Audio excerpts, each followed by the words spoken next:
Down south, hunting is more than a pastime. It's a tradition. Whether you're tucked into a pine thicket for whitetail or chasing hogs through the bottoms, Nosler Ammo offers the kind of reliable, knockdown power that earns respect season after season. Trust the name that's built a reputation on performance. Trust Nosler. Welcome to the Southern U Podcast, brought to you by Darden Archery on the OKest Podcast Network, with your co-host Matt Brock, Jeremy Ferguson, and Taylor McMurtry.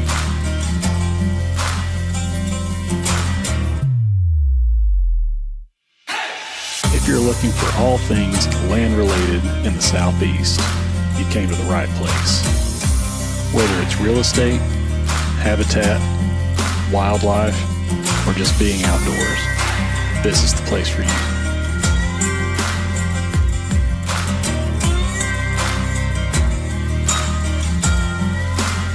Welcome to the Southern U.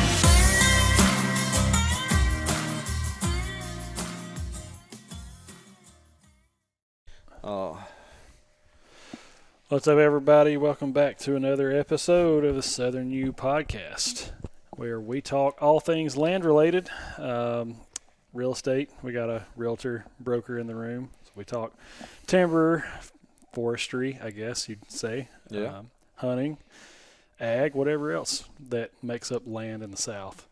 You guys know who I am, so I don't need introduction. I'm not as important as these other guys. Oh, come on, Taylor. But you gotta get this one. Some call him a real estate broker. Some call him a wildlife biologist. Some simply refer to him as the Ferg. Welcome to the show, the real estate, cattle, and habitat aficionado, Jeremy Ferguson. Oh, that's What's awesome up, everybody? right there. What's up, everybody? Big round of applause. Big round of applause right there. Hey, you come in to like $5, Yeah. doing podcast, and Taylor goes out and gets fancy with these intros. I just need, Hey, we I got a just new- need to get some music behind it there. We got a new board, and that was a mistake on all parties. Because Yeah. now I get to do funny stuff. I like think this. next week I'm gonna have him change it to the old Stone Cold intro where Oh, buddy. Yes. As soon as the glass shatters, you know what's up. Oh, that's awesome. That's right. That is perfect. And so That's perfect. Matt is not here. He's burning and doing whatever else Brock does this time of year, there's only two things: hunting or hunting or burning. And we hope he's literally not burning. No, he himself is not burning, but I promise you, he's burning between the ears. Yeah, he probably is. Probably is. That squirrel runs off its. I tell you, if he don't get a wheel haircut often. soon, it's going to be real easy for him to catch on fire. Yeah. We saw him riding down the road over there the other day, and Cody looked up and said, "Is that Chuck?" And I said, "Heck, Chuck don't own a four-wheeler." I said, "Ain't Chuck?" And I looked and I said, "It is Chuck." And got closer and it's like, "Oh dang, that's Matt." Oh, I've never man. seen So Matt with hair that long. Matt with long hair or longer hair at a Longer. distance is starting to resemble his daddy Chuck an awful lot. And that will probably make him want to cut it. Because I It think he will. just let it go, but everybody's like, hey, man, you look like Chuck. He's probably going to go cut it. Yeah, he's not ready to look like a 60-year-old man. Yeah, I think we need to hold him down and cut it if he don't. Just do our own style. Matt will tell you he can't be held down, which Oh, God. I told him the story about the last time I heard somebody tell that. Oh, yeah. And it didn't end well for him either, and it wouldn't end well for Matt. Yeah. some of my kin. Yeah. We won't say names. No, that's good stuff. That's pretty funny. But yeah, Matt's here, and Bray, I think, is back from Pittsburgh. After doing- freezing her fanny My off. gosh, man, you couldn't pay me. She was sending us pictures the whole time. Yeah. Like, nope. I'd turn around and drive home right then. Yeah. I'm not. Her and her husband went to take in a game of his favorite football team, the Steelers, Yeah. on Monday Night Football, and it looked like there was about a football's depth worth of snow everywhere else. Terrible. The river was frozen, ice everywhere. Like, no thanks. Yeah, I was working in the area, and I made it to Pittsburgh about twice in my life, and I did not leave anything there. that I need to go back for.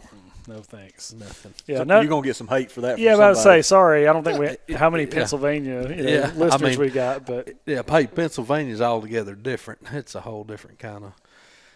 There's some beautiful country up there. Man. oh yeah, Big Woods. I mean, real Yeah, pretty. big woods. Yeah. Most people that know who I am. I'm not a city guy. Yeah, well, that's what I was getting to. Our guest for the show, another fellow wildlife biologist. It's like they just start multiplying. They just Yeah. start finding them. It's Cody Green. Cody's got a ton of experience in the whitetail and kind of management space. He's got experience in Texas and doing the high fence game and Kind of been all over the place. yeah, man, done all kinds of stuff. So we're going to be talking about some trends that we're seeing kind of across the Southeast in general, but certainly in Alabama. And I think Cody'd be a good guy to maybe pick his brain. Well, according to Jeremy, I don't know if we should pick your brain I too don't know hard about that, or not, but we'll Yeah. you pick all you can. No, but there's not but one legend, okay? And everybody knows who that is, but No doubt. I know I didn't get to use his intro. He's not Yeah, here. I'll blow Cody's skirt up for him. Cody and his younger brother Kyle, that's an agent for me, are at Tut there. Both of them in their own right are dang good hunters and Easy. cut their teeth in areas that were tough to kill deer, Marshall County, Alabama. It's tough to have deer, so it's dang sure tough to kill them. Yeah, We Chernobyl. didn't know there was anything outside of Marshall County for a long time. Yes. And do a lot. We don't focus on public land, but those two have they really made their way. Killing deer with a bow on public land. That's what I'm talking about, man. It's I enjoy it. it's And hard. I don't do it anymore. It's I used hard to to. do around here. I know that. Sorry, phone's ringing. I'll call him back later. But yeah, I just think that we were talking just on the phone before you guys got over here, and we're talking about just some kind of trends in the harvest of deer this year, and whitetails just kind of seem to be down across the board. I don't think there's any less hunters.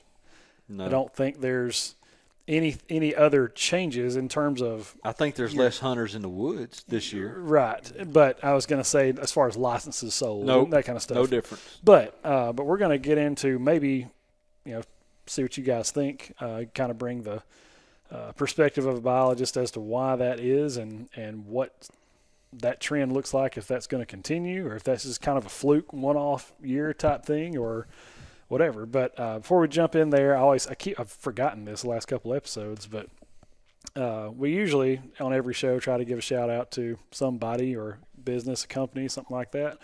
Do y'all have anybody you want to shout out before we jump into the topic at hand? Well, I will. I've actually got one, been on the phone with him today, and he's been on the podcast a time or two. But give a little shout out to Mr. Joseph Clark. Hey, Joseph. First South Farm Credit. We have been through the ringer on a couple of deals here recently, and look, I know all the folks at First South, and look, there's other lenders, Alabama Farm Credit, number of lenders here that we use in the state. But Joseph is local to me, and let me tell you, he's gone to bat on some very difficult transactions we've had here recently, and we've got them all through. So shout out to him. Appreciate you. And obviously I know he's doing it for a living too, but, not everybody works that hard. Mm-hmm. I'm not going to single anybody out, but I'm singling him out on how hard I know he does work to get these things through for us. Yeah, for sure. That's something you don't see as often nowadays, unfortunately. Yeah, and I'm gonna give one other shout out to and not two really individuals, but to two industries. There you go. Okay. The agricultural industry for corn, deer corn sales, and game cameras. You guys got to be doing jam up. The number of corn sacks that's laying on the side of the road in Alabama, I don't know about the rest. Look, I've been guilty of it, but y'all weight your dadgum sacks down with something so they're not littered on the side of the I think road. we need to do a tutorial of exactly how to fold a bag. I think I counted one time I could get like 80 to 100 empty bags in Folded up. one empty bags folded up properly. I mean, it's not that hard. I mean, for real. And hey, guys, If you're we're going to talk about this deeper. Be responsible. But game cameras are great. We all use them, but they're a trap. Get off your butt and get in the woods. But those two industries got to be doing solid. Yeah, they got to be all right. I don't think they're skipping any meals. I mean, Everybody's good. You know, had enough ground, I definitely wouldn't mind farming some corn. I mean, Yeah, it's selling, baby. Yeah. yeah, it is. My gosh. You could probably take pre-orders. Well, I mean, so it's Like- like, I mean, I wouldn't be surprised to go to the dollar store and find corn now. It's like everywhere. Yeah. There's corn everywhere. I mean, every gas station over there close to Oh, us absolutely. has got a pallet at the end of every gas pump. yeah, on both ends. Oh, yeah, on both. On both ends. Yeah, Yeah. wise investment. Yeah. I'm telling you, Get gas. if corn. folks don't think baiting was a business decision by state, Absolutely. Of course. then they are. Gosh, they just Well, don't think through the process. and I don't want to say what I feel. Okay. Well, I would have not read it. I've just heard heard Matt talk about this before, and I thought it was kind of interesting to hear his perspective. But he's like, I got no problem with baiting being legal. I have a problem with how the rule is written. Yeah. It's illegal to hunt over bait. Correct. It is illegal to harvest an animal and hunt over bait. Sure. Unless you have a permit. Like Yep. that's, you know what I mean? Like Right. change the way that's written because there is no like, it's illegal to kill deer at night with a spotlight unless you have a spotlight permit. You know what I mean? It's just crazy Yeah. the way it well, sounds. I mean, that was like, my whole thing.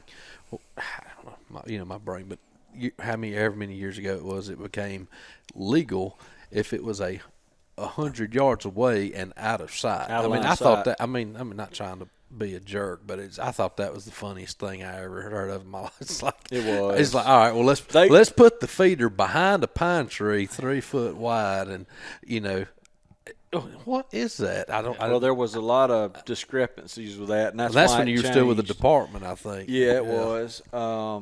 And the letter of the law or regulation was supposed to be you can't see a deer feeding in the corn, but that's not what it said. Right, exactly. That's how a lot of tickets were written. Sure. And then we had people putting it behind hay bales, and so then it was like, no, y'all are interpreting it wrong. It's got to be behind natural vegetation.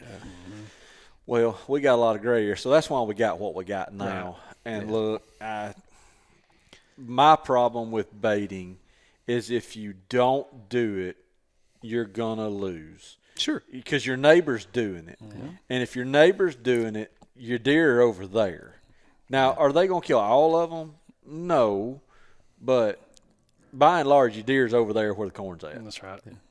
Well, and here's the issue. No matter how you look at it, and why I see both ends of the argument. I mean, we've been doing this our whole life. Mm-hmm. If you go back, you make it illegal again. Guess what? The guys down the road still going to be doing it. Oh yeah, for sure. So Some of them are. It makes Just it, like turkeys it makes now. it right, and I mean that's kind of I have hundreds of people interact with, people that I know personally. It's like, hey, we don't have any birds because we're not baiting. And at some point it's like, what do you do? It's a catch-20. Either you bait too, or you don't see any deer. That's it. So and there's is there still 2 officers per county in the state of Alabama or whatever. I mean, Most, yeah. they're never gonna catch these, but so it's just like, what do you do? Oh well, I mean, It's our society now. Yeah. Instant gratification. We want to do it the easy way. I mean, would you rather go tromping across whoever's property and try to catch somebody in the act and write them a ticket, or make up that revenue and go, hey guys, just buy a $15 or whatever it is baiting permit? And then you get into all the weeds with disease and transferals and stuff such as that, and it's the bottom line, people are going to do it. It's been going on as long as they've made corn and it can be put out. I mean, and same thing with turkeys. The guys that are going to be outlaws, they're still going to be outlaws. That's right. And you and I may go over there and go out on somebody's 500 acres, whatever, lease, and hey, all the birds are over there. Well, hey, guess what? We're trying to abide by the law and do the right thing here, but guess what? We're going to be unsuccessful. Well, that Because, right there, you know, and you can call the game warden. Are they going to catch them? Are they going to stop them? No. that right there though is why people that can afford it are building high fences, because they're tired of fighting their neighbors. Sure.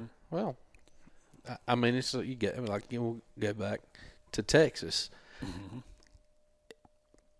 and you know, people out there don't know me that well, but I don't really stand on any platform for anybody. I think what's right is right and what's wrong is wrong, and everybody should have their equal fair share. But at some point when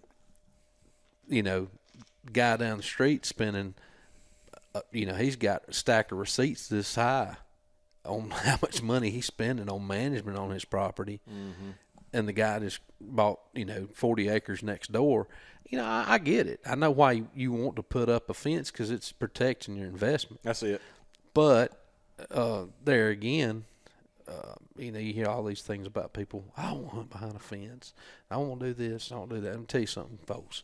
Fences, whatever your stance is on them, don't really mean anything. I mean, a deer behind a fence, whatever, deer act the way deer act because of the way they are treated. Yep. Yeah. It don't have anything to do with inside or outside of a fence. It is all a product of how your deer are reacting to the way they're treated. I've told people that, and they look at me cross-eyed, that the hardest place I've ever tried to kill a deer was inside a 1,200-acre high fence in Georgia, outside Warner Robins. I've never been to a place that just a deer was harder to kill.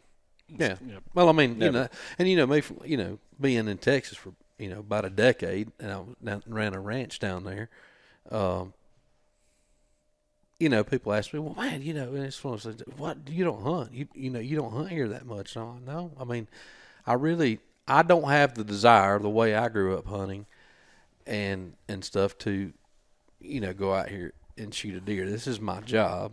It's my livelihood. I know every deer on this property. I mean, that's what I do. We catch them with helicopters. We do everything. But, and this, I would occasionally, and I've killed quite a few of them, find that deer that out of 30,000 pictures, I've got 2 pictures of. Yeah. And I'll go out. Those ghosts. I would go out and purposely seek that deer out, because it was kind of fun to me, because it was so hard to get on that deer. And, that's the deer I'd, once in 2 or 3 years maybe or so, I'd find a deer like that and I'd go hunt and try to kill it. But outside of that, I just really didn't have any interest in it. Right. But we've sidelined this whole episode. Yeah, sure. So we won't get Oh back yeah, on we. that episode. I was letting. We're just chasing rabbits. Chasing already. rabbits. But yeah, I mean, so I did think it was interesting that all of us kind of independently had the same thought, I guess. Even Matt is over in West Alabama. We're over here, and it's like, and then of course Matt is. I mean this in like a complimentary way, but like Matt's the nerd. Like Matt's gonna go and like look at he's gonna look up articles and see what people are putting out, and he's like up to date on that kind of stuff. And so he's like, yeah, it's not just here; it's virtually every state in the Southeast, and even some Midwestern states that have like mass producing, like hard mass stuff. But like this is what he was saying, is it's kind of down for harvest across the board. So.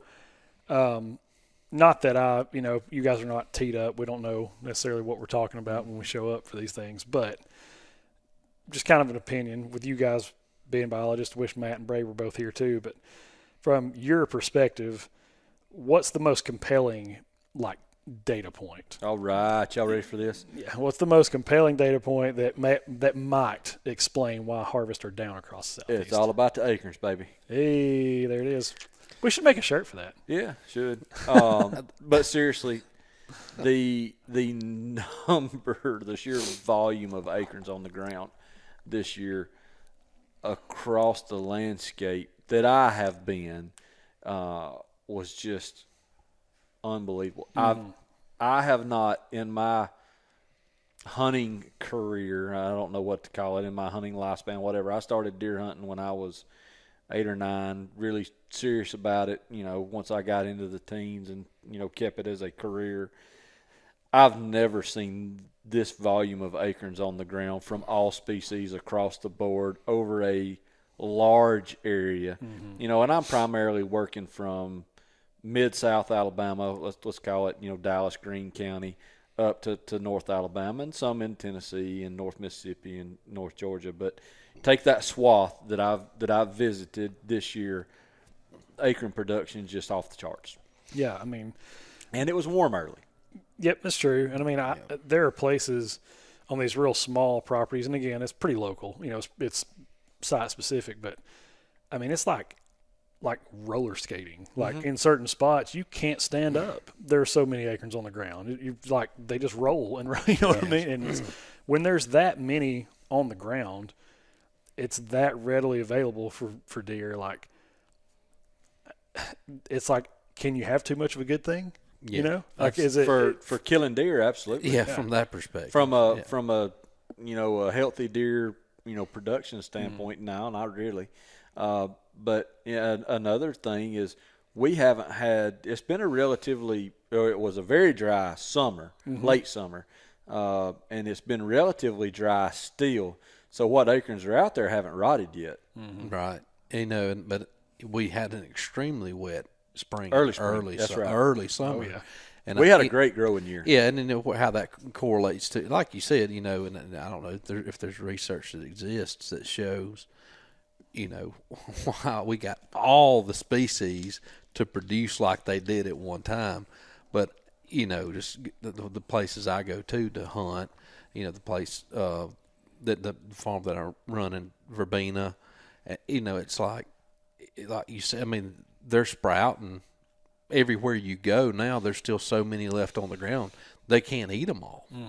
I mean, I did some a lot of public land scouting this year across the state, and yeah, I mean there's water oak, all the way to chestnut oaks, anything you can imagine. White oaks, red, black oaks. I mean they're everywhere, and this year would have been a fantastic year for some grad student somewhere to really grind it out and figure out, hey, what exactly are the acorns that they really prefer, because you got them all. My gosh, you got them all. They're all out here. Yeah, trust me, and and that's it makes hunting extremely easy, just to kill or something. Extremely hard. Yeah. It depends on the landscape that you're hunting. Okay. Now you put me in Tuskegee National Forest and I get in a 400 or 500 acre longleaf stand where there's 3 water oaks dropping. Got him. Boys, it's over. All I got to do is figure out which one I want to shoot. Okay. You put me up here in North Alabama on Skyline or somewhere, and or some Central Alabama in some river bottom. I mean, and it's just like, I think that was you mentioned it the other day. It's like there's the human factor of hunting. That they're all excited about it. Baby, we're fishing to go, and it all ties back together with baiting. I've had bait out in my cameras, I'm not seeing, and they go hunt over their corn, and they're like, I'm not seeing any deer. Where are these? We had 3 nice bucks on this camera that we left that were here in February, and they're not here right now. They get discouraged. They don't want to go. The deer are there, baby. They haven't gone anywhere. AHD wasn't that bad this year. They're not for us. Yeah, well, right. They're not coming to corn. Right. That's period. So, and trust me, I mean, I ran some camera surveys, and my pictures were down 50 to 60% on, areas that I run over corn. They're just not coming and eating it. Right. So chalk it up. I mean, that's it. Yeah, I mean, acorns are the game this year. Yeah, I would imagine places like you were talking about that are primarily like pine plantation, but you have this random, Oh my gosh. water oak or Like random. fish in a barrel. Yes. Yeah, so you that's have these what scattered out. It's like, hey, it's a limited resource. I at that point. love to hunt areas like that, and Oh, yeah. that's how ignorant I was. I'm going to school in Auburn, coming from here. I started hunting out there and hunting areas that were a lot of pine. Man, there ain't nothing out here. Natural vegetation, which a lot of it was poorly managed, so there wasn't a lot of fire on the landscape. There's not a whole lot of browse to, and if there was, it's 500-600 acre blocks. The habitat and the nutrition is more or less spread out evenly, and in a lot of aspects. But boy, you find that little nugget of candy that they're after. That's how you get it done. That's so, right. For sure. Anyway, That's awesome. Well, yeah, I mean, I just wanted to touch on that because it is abnormal. This is not a typical year. It's not it's not a year that any of us sitting here and talk to Matt, talk to Brady, like none of us have ever seen this before. Yeah. So it makes you wonder, is this kind of a fluke, anomaly type thing? Is this happens once in a generation or whatever? Or is this something that, depending on weather patterns, this could be a trend? This could be how things start. I think it could be. If our weather patterns, were that heavily trendy, but chances of that occurring are not great. But it definitely could be a possibility. We've been talking, about weather changes, and I don't remember earlier in my life us ever having these 2, maybe 3 cold spells in the South where it's single digits for a week. And we've been having those the last few years. I don't remember these late summer droughts that have been extended periods. Yeah. Even when I started working, I just don't remember them. Now, it may be cyclical every 100 years, 50 years, 25 years. I don't know. And it may could be just completely random. Yeah, it could be anecdotal what we're looking at, and just totally random. Yeah. I mean, that's not to get off on a tangent, but that's my whole deal. I'm kind of a weather nerd. It's like,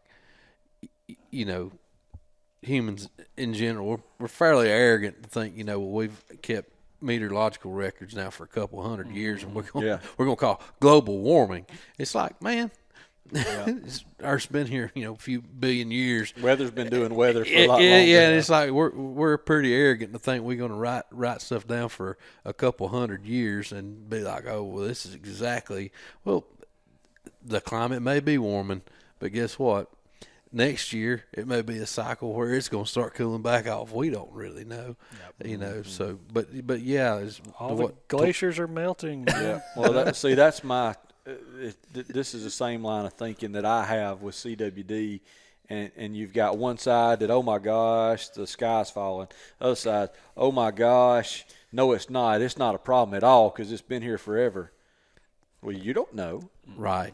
I don't know. Yeah, and the honest, there's more unanswered than there are answered. The honest answer to that is to go, well, we know it exists. I mean, I'm pretty sure we all agree that it's a disease.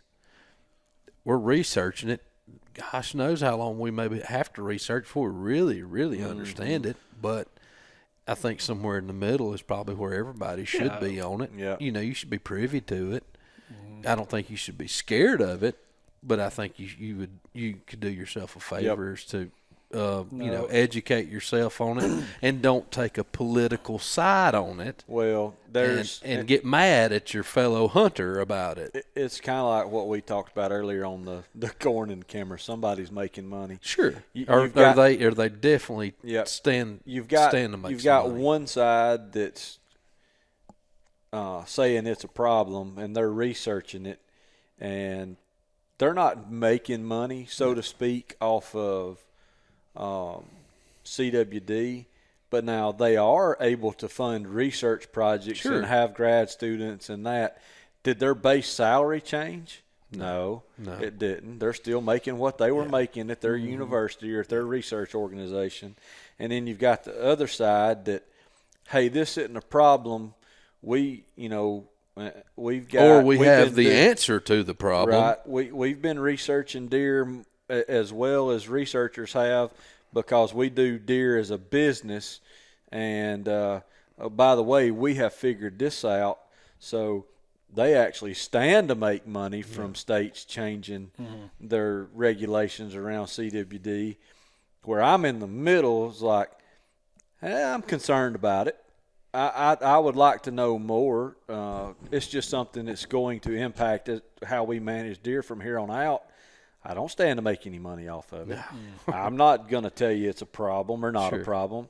I just think it's something we got to pay attention to. Absolutely. So I think there is, for whatever reason, I think this is not necessarily like a political deal. I think this is a human deal. Like this is a psychological deal. Yeah, it's like there's this like pressure for people to be perceived as experts, regardless of whatever the circumstances are. And it's like, what I mean is, rather than just saying, hey guys, I'm an expert in the field, I've done research, this is my livelihood, I just don't know. Like that, but they won't do that. Right. And that's CWD is one category, but that applies to everything. People won't just say, hey, man, I don't know. Yeah. And let's figure it out, you know? Instead, it's like, I have to feel I have to pick a side. I got to be smart. I got to be at least give off the illusion that I'm intelligent. I've got to, and it's like, instead of just I mean, there's those guys out there. They have to say, I know this. That's what I'm saying. This is my opinion. And it's like, man, do you really? Yeah. Well, like even going back to COVID, like there's infectious disease specialists. That is their livelihood. That is what they have done all their careers. Yeah. We're living and dying literally by what they do. Yes, and it's like, but at the end of the day, this thing was brand spanking new. Right. Like people, there was, and I'm not going to sit here and act like I know what I'm talking about either. But I'm just saying, instead of the CDC standing up and going, here's what we do know about it for sure. Bang, bang, bang, bang. Right.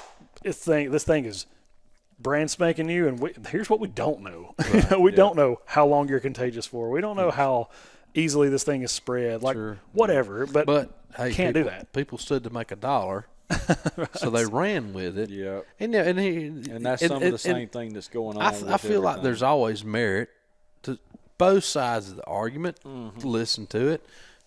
Maybe there are answers.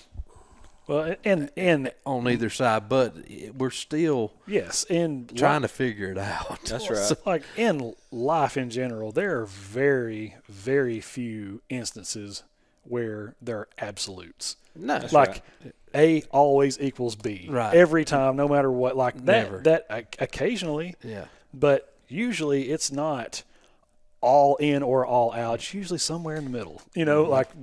For regardless of what we're talking about. Well, and I'm gonna use you brought up COVID, use that. I mean, they started out, and by they I'm just gonna say folks that were supposed to be the experts. Right. I'm going to use air quotation, whatever.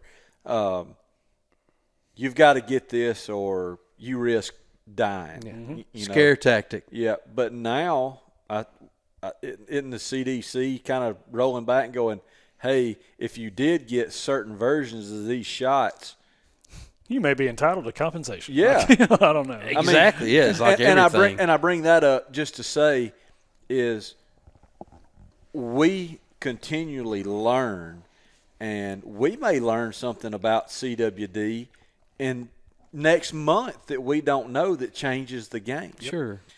We may learn something about putting corn out for turkeys that we didn't know, that agencies look back and go, we got to stop now, or hey, no problem. Right. And we're going to continually learn by doing research, and the anti-government movement and anti-researcher movement has got to give a little grace. Otherwise, we're about to be at a standstill. Sure. As a society, because you're not going to have belief in any of these systems that we're going to have to trust a little bit. Yeah. We got to. And it's like we've been doing this for how long? Forever, my whole life. It's, these we'll just say now we're old enough, aren't we? These kids that are out here doing this research and stuff, they're not making any money at it. No. They're trying to get their education. That's right. And they're working hard to try to figure out if some hypothesis might actually have real merit to it. Yep. If we can use this somehow to help you, the public, manage your resources. And, to think that people, I know one thing, I hadn't got rich. Well, I was about to say that. Look, publicly traded companies, things like that, and state organizations, you can kind of find out compensation packages for these people. Sure. Let me tell you something. These guys researching CWD and researching deer, if they think they're getting rich, if that's what the general public, the general hunter thinks, they're idiots. Yeah. Now they may look. I'm just going to be. They may can secure some grants. To continue people but that ain't to their have money. their jobs. Yes. That'd be about it. I don't. I'm not saying and I'm not a politician either. So I'm not trying to be arrogant at all, because it's not. I don't make as much money as a lot of people, but I do know that I make more than state employees. I make more than the guys researching CWD that are at state agencies or universities. Not a research organization. I don't know about those. But case in point, I'm not rich, so they dang sure ain't. Right. I mean, I've always tried to work in the private sector. Why? There's more money. Better to money be made. in it. Absolutely. I didn't do this for my health. Yeah. So, but there again, Just to think of the Bernie thing. I'm once again asking for your support. Yeah. Please help me continue my research. If there is an answer, we hadn't found it. That's it. And I'll be the first to admit to everybody, I'm not the most well read and up to date on everything with it, because how long has this been going on? At some point, even as a biologist, you get burnt out on it. Oh yeah, I am. But it's like when it comes to that. And as I'm saying, hey, I'm all for whatever that's better for the deer population, human population, whatever the answers, whatever it may be, but the end of the day, and we can get off CWD after that, whatever, but if I was hunting in a really high prevalence area, and this is what my take has been, from the research that I have read, I think it would behoove you to just get it tested. That's right.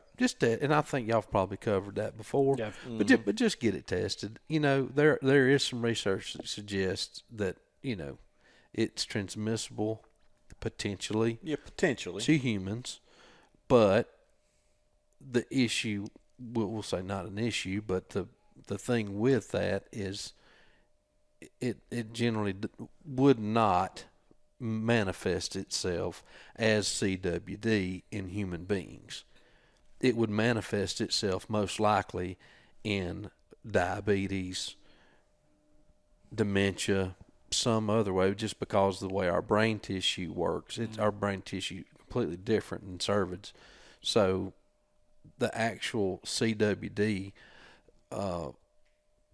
prion, the way it would work and it's been studied in mimicked human brain tissue, it's not going to kill you like it does deer in a few years or something. It's something that would probably manifest itself in an illness, cancer, so it would still, Sure. Why not go get it tested just to know? And if it's positive, don't eat it. Yep. It's that simple. There's enough doubt or concern, whatever word you want to use there, to go, hey, we're going to play it safe. Yeah, and that's pretty much the end, in my opinion. That's the end all be all. Have it tested. If it, send it to the authorities there and let them incinerate it or whatever they're going to do with it. For sure. Yeah. I'm sorry, Taylor. let's get back on the. Yeah, we just. on the Well, I'm right sorry. We subject. just keep derailing, guys. Sorry. We're going to try to keep it together for the last little bit here. Second question here is we've talked about, food and different other things. Let's talk now about the human element here.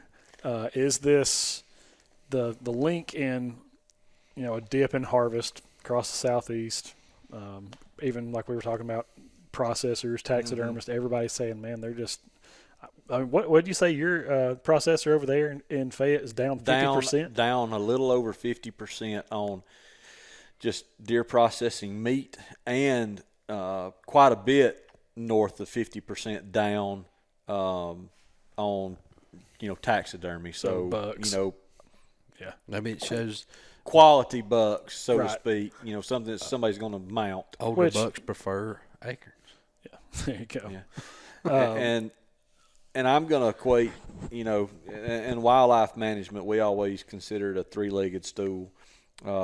And always, the hardest one to manage is People. the people. Oh, yeah.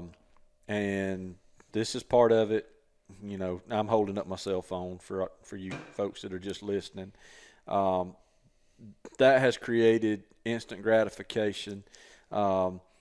And another part of the human aspect is because we want instant gratification, or, hey, we're just running busy lives now. We're busier than we've ever been.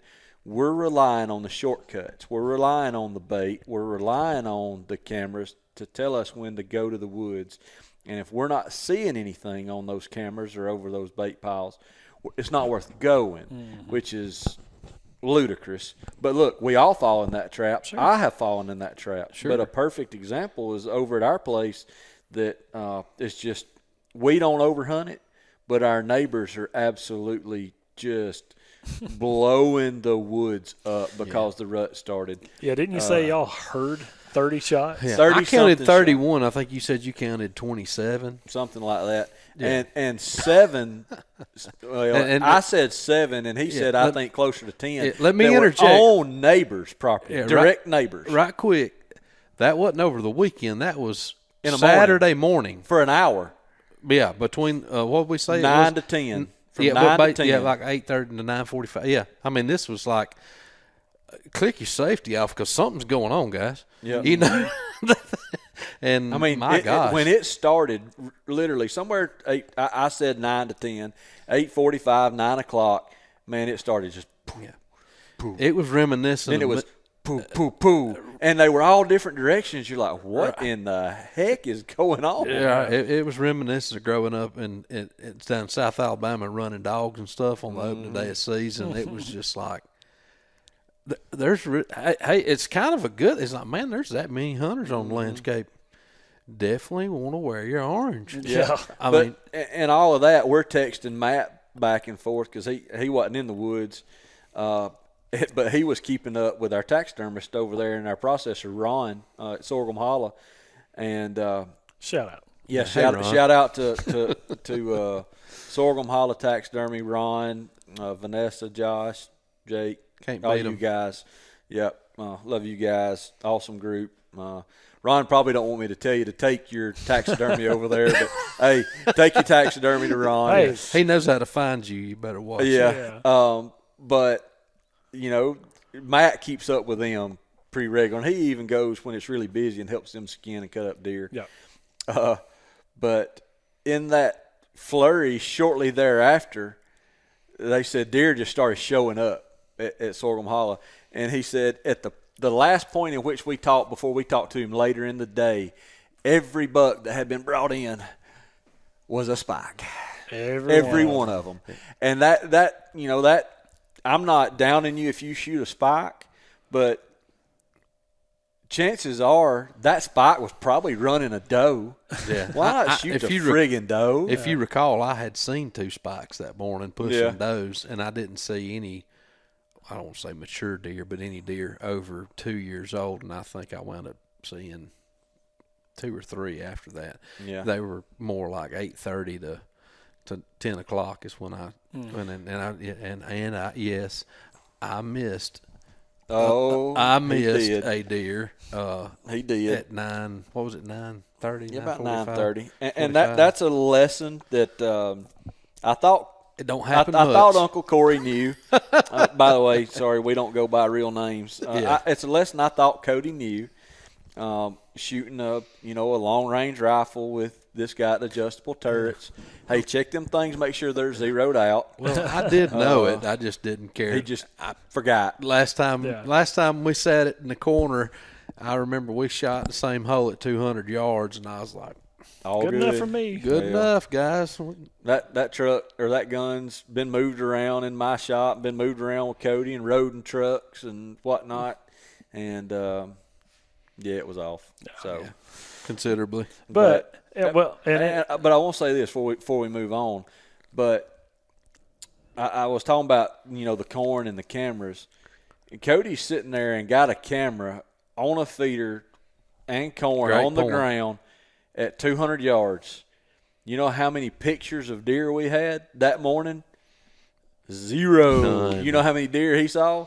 Like, what, 14, I saw 14 15? deer that morning. dang. Okay, so and some of them walked within yards of the camera. Absolutely. And I just mean, walked by. I watched Spike and 3 does and him pushing them around. And, the does would eat. Spike would run up. They would run around here, and he'd eat a second. And it's like, they just didn't get in front of the camera. Right. Or they didn't stay long enough. They, whatever it is. It's just So- do not lean on your cameras to hunt, guys. I mean, Well, I mean, there's malfunctions too. Not sure. I mean, any brand, any whatever. Yeah. I mean, That's they right. It's sometimes- technology And that I- you hang out in the woods. Yeah, and what I could didn't go ask wrong? you what the sensitivity was on those. The highest. Were So, they? yeah. Okay. So, And the weirdest thing, and when a bird flies by, it not takes to- picture. I know I'm the worst in the world, but not to run off on a tangent, but through the years, and I don't know if you and I've ever even tested, maybe some virgin ground here. Have you ever noticed that it seems like turkeys don't trip the cameras? Not much.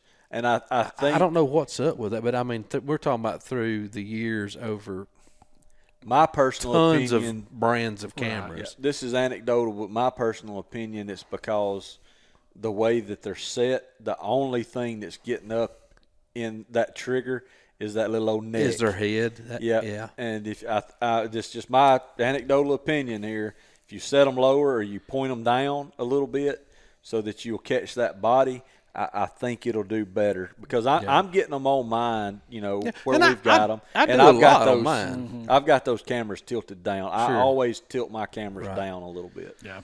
But I have noticed through the years, Yeah, I've seen a lot of birds walk in front of cameras. and it don't get them. Nothing. Yeah. Not a bit. I agree. cool.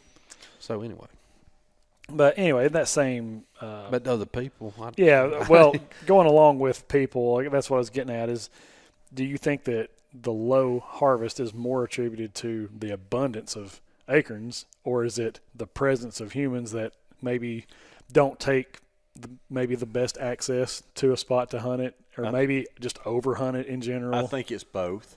Both and. I think it's a mix. One, you've got all the acorns on the landscape, and you've got I hate to say it, but the newer age of hunter that what they've grown up seeing on video, social media is guys posting pictures of sitting on a food plot or sitting next to a feeder or what have you, any of the easier options other than going out using woodsmanship, finding where deer are moving and going after deer where they are. Right. yeah. You Now, have the to- public land guys are a little different, Right. They're going out there and looking. Yeah, and I mean, I don't know if you actually broke it down and just went out and did a survey and talked to, and just had them, tell you, hey, I hunt public land here. I mean, not try to be rude or a jerk, but these public land guys are probably they're going to have more success because they're out on the landscape. They're having to do that to an extent more than most people that are in a lease or whatever. But face it, And like we said last week too, a lot of this public land is a lot less pressured than these leases where you've got so many people. And in it them. used to be the other way around. It did. It used to be the other way. But we are the most trainable animal on the planet as human beings. Absolutely. And that's what people, don't understand. Boy, I can reiterate that as well as anybody else in this field.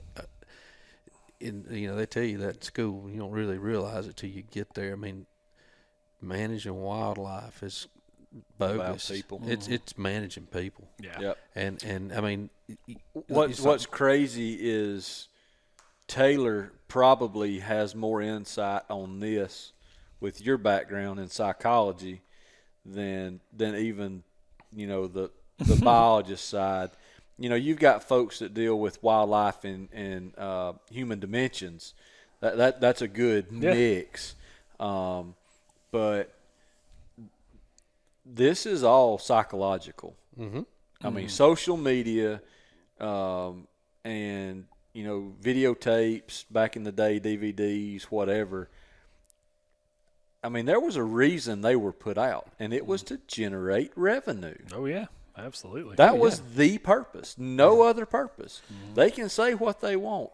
Any of the old hunting shows didn't put these things out because it was good for their health. No. Sorry. They figured it out. They're like, hey, we can make money. We can make $1 off of this. We can make money doing what we love. And we having fun doing it. Yeah. Absolutely. But, I mean, it's just like, man, it don't matter what you're doing, whether it's pertaining to hunting, managing a property, whatever.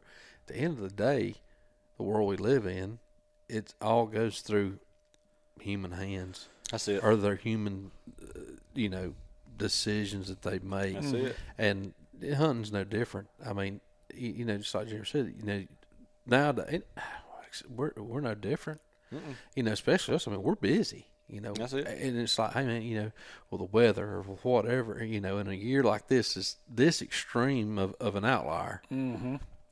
I mean, people are going to go, hey, I went last week, I didn't see any deer. Yep. Or I only saw 2 where I used to see 14. It's people. They're going to go, hey, it's a product of the acorns and the food. There's an abundance of it this year, and there is not an abundance of deer being seen. Yeah. And there is an abundance of frustration, and humans get aggravated. Yep. And there's more. Football's easy to watch, and people are lazy. Right. Well, and I mean, when you including myself. Like my specialty in college was behavior modification. That's what I kind of honed in on. And when you give, I don't care, a pigeon, a deer, a person, whatever, when they have options, like there's multiple outcomes that could take place. Sure. Yep. When you start to take away those options and you only give them a couple, well, they become predictable. You know what I mean? And so when you have an abundance of acorns and you have a corn feeder over here, well, in a typical year, what's coming to that feeder. Sure. Well, maybe not now because they got options. Mm-hmm. And a deer that doesn't want to die, that would like to continue living, is going to do whatever it thinks is going to keep it safe. Yeah, well, that and also, it's a great example of what do deer really like. Yeah. Well, I think we just got our answer. Yeah. The deer really, really like acorns. Mm-hmm. Yeah. And I've always been, for years, it's like, a deer is going to walk over A, B, C, and D to get to a persimmon, or A, B, C to get to a white oak acorn, or a swamp chestnut acorn. It's no different now. Deer don't prefer corn over acorns. Right. Now, period. But Jeremy has said it before too.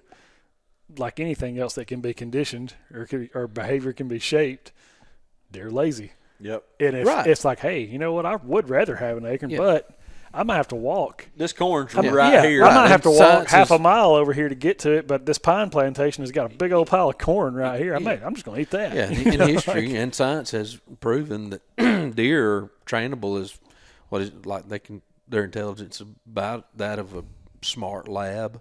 They're extremely They're not dumb animals. No. Right. You know, and especially the older they get, they have experiences. They kind of train themselves to survive, and you know, It's another reason to shoot they're- those they- guys. right. We know how She to blows, she survive. goes. We know we don't have to walk but 50 yards and get water and food right here at this white oak next to this creek. It's just, it makes plenty sense. There's your answer. Yep. You know, And then back to the people being trainable. As we couldn't do it as a biologist or we might could do it as a forester, because they're not viewed as trying to sway things from a wildlife standpoint so much. But if we went as a biologist, a game warden, or a state any kind of government employee to a hunting club meeting, and this club's talking about, oh, well, we're not seeing any deer, harvester down, da-da-da-da-da, a professional can give them plausible scenarios and information, and they're going to choose to believe Billy Bob over here because he's hunted here for 10 years. yeah. It's just it's a distrust level, and people have been trained now to distrust. Right. People are always going to want to listen and believe to what they really want to hear. Sure. That's right. I can attest to that deeply. Sure. Everybody does. Yep. I mean, from a professional standpoint, that personally has been probably is my biggest hurdle, and it's something I've had to deal with. You know, you're out here trying to help people. I know Jeremy deals with it too, maybe not as much on a personal level, but you're here trying to help someone. You know what needs to be done. You know, but people are trained to, well, so and so said, and they've got all these things, and I want to believe them. And I'm like, there's a whole lot of caveats to why they got it. They have this because of a whole lot of stuff you're overlooking. And and just people they're gonna hear what they want to. Yeah, that selective hearing gets on a whole nother level. Well, that's one of my favorite quotes ever. Is I've never had a bad idea until I told somebody else. Yeah. Every idea I've ever had is great. Yeah, that's awesome. Until you Yep. tell somebody and they're like, "That's not going to work, man." But they all want to hear that. And It's like one of the texts we kind of giggled at, back and forth a little bit. Is and Cody gets it, and I get it, and Matt gets it, and Bray gets it, and all these different folks get it from the scientific community around deer. Man, the rut's early this year. The rut's late this year. Like, no, boss. Yeah. The rut's probably within 48 hours of what it always is. can't wait for that moon. Get Yeah. that new moon. Whatever. Yeah, The really. rut moon are like, nah. Yeah. I'm sorry. Look, there are not a lot of things that we know to be 100% true, and we don't know that to be 100% true, but research results year after year after year after year for decades and decades don't lie. have shown us that these deer come into estrus based off a photo period within a very short amount of time that they did their whole lives. Right. And that kind of stands true from generation to generation to generation. Now, you can get things out of whack with having poor population dynamics, but it's pretty concise if you've got good population dynamics. Sure. Yeah. Oh yeah. Like I using my oldest as an example here, but like my oldest son's 8, and he's never he's just starting to get a little bit of an attitude about stuff, and it's like, but he knows if he has a question for me, it's because he doesn't know the answer. That's why he's asking me. Right. But when I tell him the answer and he don't like it, it's like, yeah, okay, I'm sure that's how it works.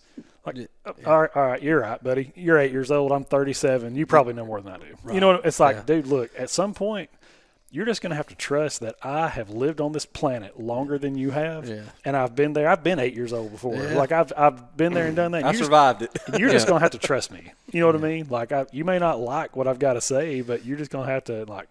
So it's just kind of funny because you'll get the same attitude from grown adults that are like, well, why are we not seeing any deer? We don't have any deer here. Well, maybe it's not that you don't have deer. Maybe it's because there's a billion acorns in the woods. No, that's not it. It's like, okay. Well, no, the guy down the street's been doing something that's sketchy. And one of my favorite quotes is trust but verify. Yeah, sure. Yeah. You know, trust that the guy, you know, is trying to tell you the truth. Look, there may be some shyster out there that's just trying to lie to you to get business from you, whatever. Trust but verify. And if you can verify through anecdotal evidence of talking to some other people that may have gone through the same thing, or you go out and you really start paying attention to what that guy said and see if you can verify it on yourself, and then you've actually got some reasoning power behind making a decision. Yeah. If you're just making an emotional decision, you're like half the people out there that's just, by gosh, this is what I think because I am smarter than you. Yeah. Okay. Yeah. And fine. And the thing is you might be, but you're probably wrong about that. and especially in the wildlife business, you know, everybody thinks they know things, or you know, and it makes, I feel like it makes you, me, that, you know, people that do know, and you know, I'll be the first one to tell you if I don't know. That's what a lot of people don't. I'm going to stand right on that stump and go, "Hey, buddy, I don't know, but we can find out probably." I'll figure it out for you, but that's something I can't help you right at this second. But there's just so many people that get so opinionated and so caught up on what somebody told them or the things that they've seen, but they're misinterpreting them, and context. they're turning it some way to where they're doing something that really is completely detrimental to their overall goal, and they can't get past it in their own mind. Yep. And it's so difficult for people like you and I to try to twist and turn that and straighten it out. Well, this sounds arrogant or in poor taste, and I know it does, and there's just no other way to say it. But I'm just going to throw it out there. The upper echelon of society that are hunters, the guys that have made successes of themselves, got money. We're not working for the guys that's working 9 to 5 most of the time, okay? We're not. We are working for individuals that have been very, very successful at whatever it is they figured out how to do. Sure, yeah. And they have figured out, hey, sometimes I don't know the answer, but I can find somebody that does, and I can be successful because I can hire them. Yep. Sure. I mean, CEOs will tell you time and time again, hey, I'm not the smartest guy. I'm not the one that, you know, that makes this business, this company work, you know, at that level. But what I do well is I can look at it from the 30,000-foot level or the 100,000-foot level, and I see the pieces. I know that I am not any of these pieces, but by gosh, I've got the checkbook or I've got the board's approval to go hire the best people. Yep. Those are the successful businesses.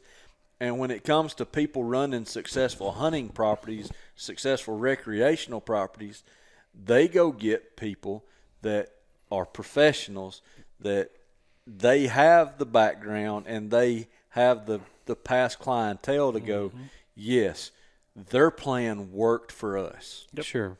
Yeah. And you can piecemeal it together and, you know, say this is the best decision for you at this time in this given scenario. And like you said, it's to us, it's kind of second nature.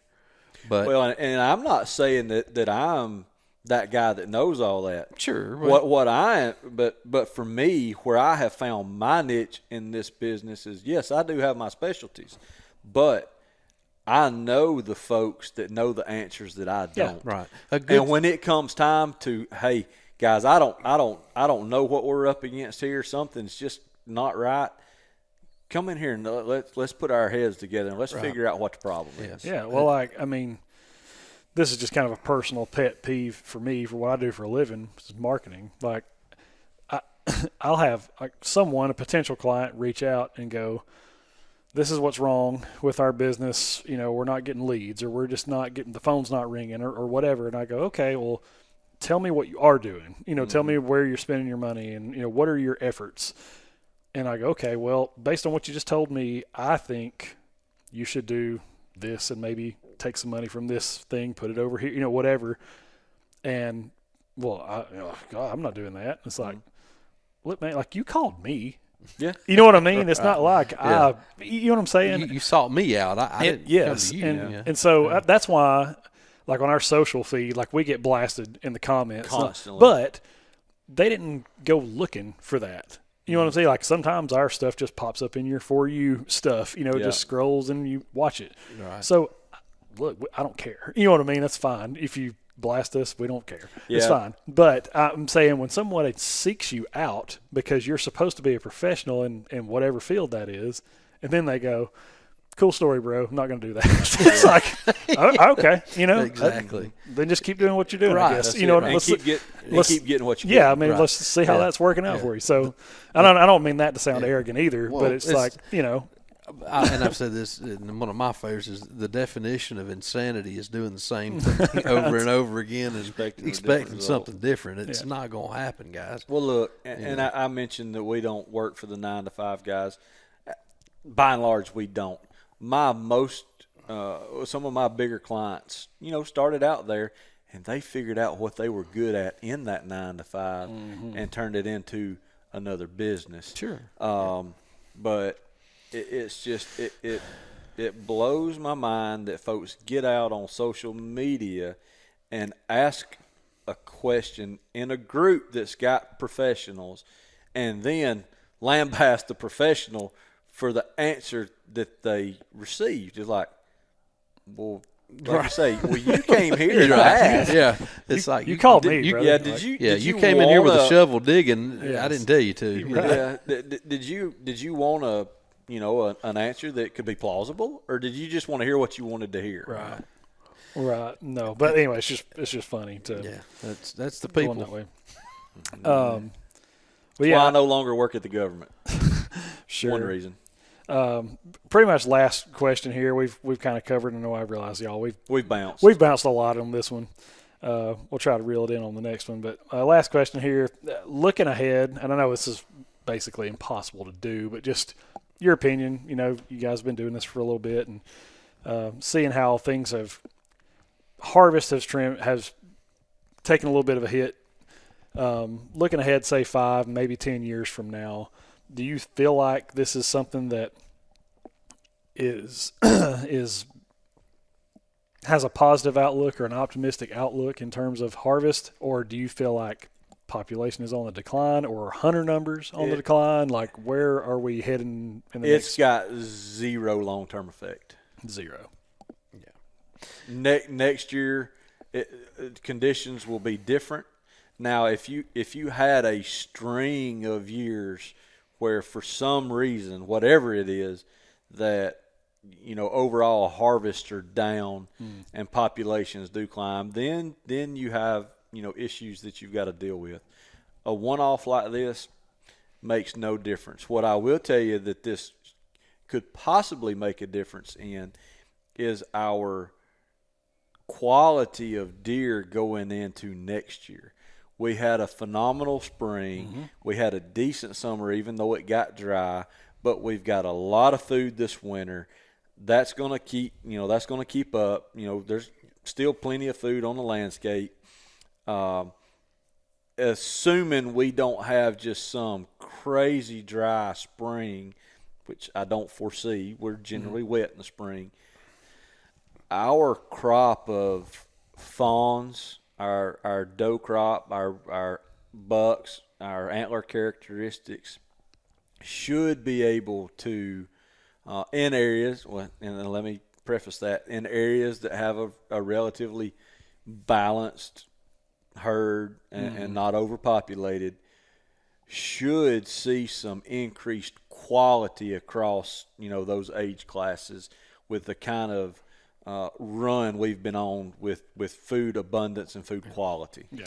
Yeah, I mean we have by the good Lord's will been set up for this spring to be the spring summer that those outliers are going to be born the next year. Yep. So from 5 years after this coming fawning season, keep your eyes open.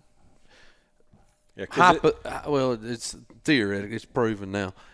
Your superstars should be born next summer. Yeah, because everything is lined up, and deer research across years, and you know what I'm talking about. It shows that everything is lined up. Your females are going to be healthy. The bucks are mating when they should be in prime health. Everything that fawn, like you said, unless something weird happens, this is going to be the year that some of your highest quality bucks down the road should be fawned this year. So because everybody should be in good condition, and people want to get on, well, it just takes a year or two of good nutrition. No, it starts from when they're born. Yeah, it starts from what they're born into. They need to start out good and ahead of the curve, and then they can carry that. Right. But in areas that have pretty solid deer, assuming we continue this trend through the spring and summer, you may see an increase in antler development from 3 to 4 that you don't nearly see, or from 4 to 5 that you don't typically see. Right. You may normally see a 10% increase. Well, you could potentially see a 15% increase or something. Yeah. That's hard to pinpoint. Sure. I mean, it really is. But, these deer are going through healthy. They should finish healthy, give them a head start on the next year. So nothing but good things unless some crazy things right. And like occur. I say, it's the life cycle of the deer. Sure, it could be a dry spring, dry summer.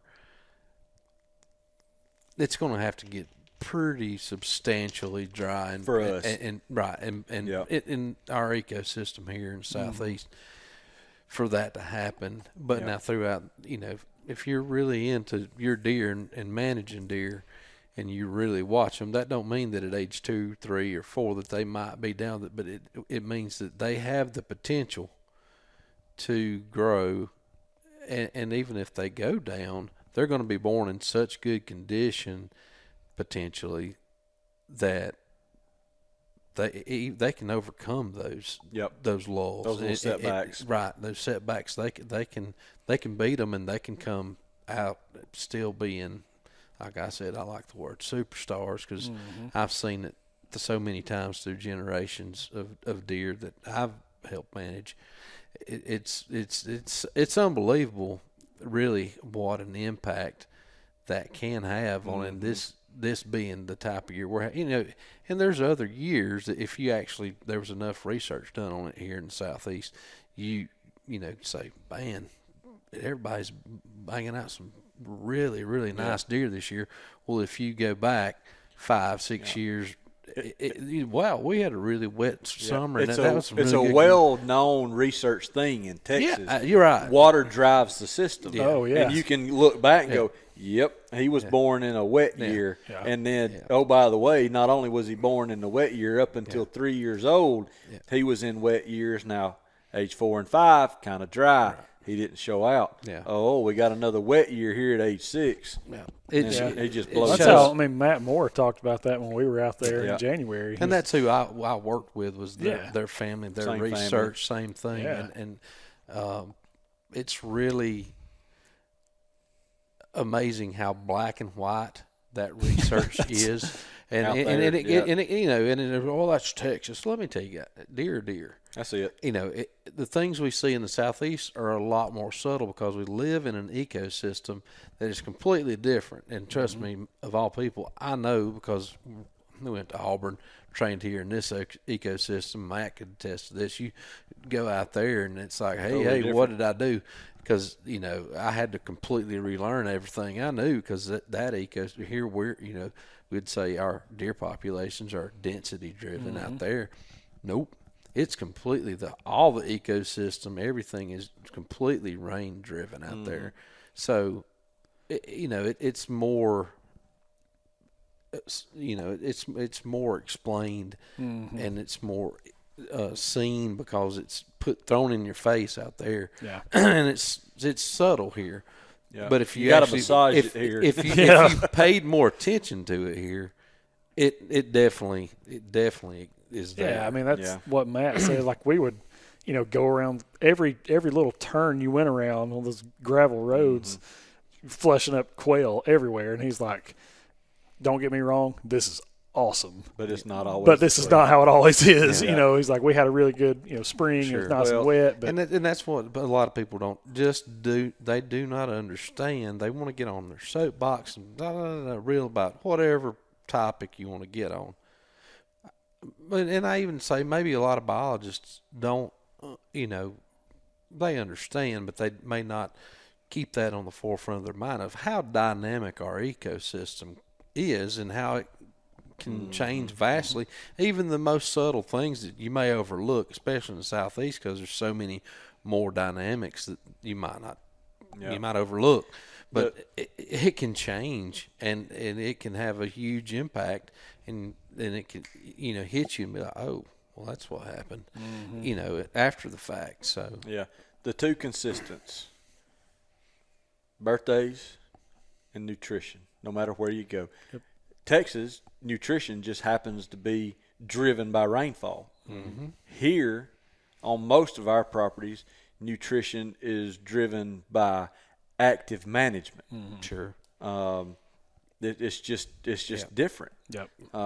You can't walk away and leave our habitat here because everything here really kind of strives to be a closed canopy forest, except for in the prairies and we've got different habitats, different ecosystems. And 1,000 years ago, it didn't where we are, up where we are, it strives to be a closed canopy oak hickory forest. Yep. For the most part. Right. So and you've got to actively manage that. Yeah. And I mean, that's what I say, we're dealing with animals that did not evolve to thrive in that. It's just, the story of the quail. I mean, and I guess in my management scheme, whatever property I may be on, in the back of my mind, I can't help it after being in Texas and throughout, and everybody knows me intimately. I'm a turkey nut, and somewhat a quail. And by intimately, he means well, not intimately. Exactly. You define intimate, well, but we'll say anything generally that's good for turkey and a quail management wise is generally good for a white-tailed deer. And I guess harking back to me, spending a good bit of my career in Texas is, just the shocking difference between, ecosystems elsewhere versus ours. And it's obvious to see out there what they need. And then you come back here and you're like, not so obvious. Well, they don't have it. Well, I mean, you know what they need, but it's but like, a thousand years ago when we were getting, natural fires that ran across the pine savannas and stuff, it's what quail evolved, and turkey and the deer, that's what they need to thrive. And that's what we as humans have suppressed and kind of ruined for them, overall. And that's what you're trying to put it back on the landscape just to try to help you out. So, yeah. No, that's cool. Well, I know we kind of chased some rabbits and derailed a handful of times, but I think we reeled it in nicely there at the end. Yeah. Nonetheless, all the information you heard is spot on and right. Yeah. No need to question us, guys. We got it right. Right.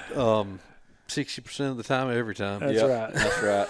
No, I'm right all the time. Just ask my wife. that's right. Yeah. But yeah, I guess we'll wrap up this one. We went a little longer than we typically do, but appreciate you guys hanging in there with us. And hey, we have seen another little bump in engagement and followers and all that good stuff. Thank you to you guys that are leaving comments and questions, even the bad ones. Yes. Oh, yeah. Look, the bad ones have done more for us than the good ones. Yes. If So you bring it on. Yeah. If you hate our guts, Yep. just keep commenting. It Yep. bumps that Yeah. distribution score. Like So- me. There's a couple of us that have thin skin. Okay, I don't. What was the coach's name at Oklahoma? a few Oh years yeah, ago? Mike Gundy. Mike Gundy. I'm a grown man. I'm 40. Yeah. Come at me. Yeah, that was awesome. Yeah, I can right. take it, boss. Yeah. Bring Hey, it. I love a solid debate. As I mentioned, I have a really shallow ego. I'll look at you and be like, you know what, I was wrong, baby. Yeah. You can't. Hey, you can't. you heard me say it the other day. You can't take yourself too seriously. Well, I man. mean, look, you guys are getting 30, 45 second, 60-second snippets of what we're talking about, and so it's easy to get taken out of context. We get it, but anyways, but we do appreciate it, and we have some this project that we feel like we have been talking about for About 14 months. Yes, forever. But we are very, very close to getting that thing launched, and we're looking at hopefully mid-January is what we're looking at to get that out there for the world to see. And I think that you guys will find some value in that. So please be on the lookout. And we would really appreciate it if you would share, like, comment, follow, subscribe, all the things Yep. to help this thing keep rolling. We're not totally sure yet. We may be heading to ATA in January. Yeah. We got to figure out some specifics on that. But anyways, and hopefully, I know you guys have actually a handful of times have asked about merch, and we're going to get you guys the ability to order some of that too. If you guys would rep Southern Youth, it blows my mind. Just like that, people would actually want to buy a shirt or a hat that has our stuff on it. It's kind of I'll say this. crazy. Taylor has had some great ideas and come up with some great stuff. I had one idea that's pretty strong. It is. It is. It's going to be good. and if we can get enough pre-orders, we'll do something special about the legend. Oh wow. Yeah. Yeah, I'll leave you cliffhanger. Yeah, we'll Oh boy, that'll leave be you guys fun. with that one. But again, we really appreciate you guys. Thanks for hanging out with us, and we'll see you on the next one. Oh, by the way, this will probably Be the last one of the year. well, not last one of the year, but Oh. definitely before Christmas. So Merry Merry Christmas. Christmas. You Yeah, guys have Merry a Christmas. Merry Christmas. Remember the reason for the season. That's folks. exactly right. That's right, man. It's not supposed to be a commercial holiday. No, it's not. No. And it's Christmas, not holidays. It's not about the Exactly. So appreciate you guys. We'll see you on the next one. Out. See ya. Hey, Ryan Reynolds here, wishing you a very happy half-off holiday because right now Mint Mobile is offering you the gift of 50% off unlimited. To be clear, that's half price, not half the service. And Mint is still premium unlimited wireless for a great price. So that means a half day, yeah? Give it a try at mintmobile.com/switch. Upfront payment of $45 for 3-month plan equivalent to $15 per month required. New customer offer for first 3 months only. Speed slow after 35 gigabytes if network's busy. Taxes and fees extra. See mintmobile.com.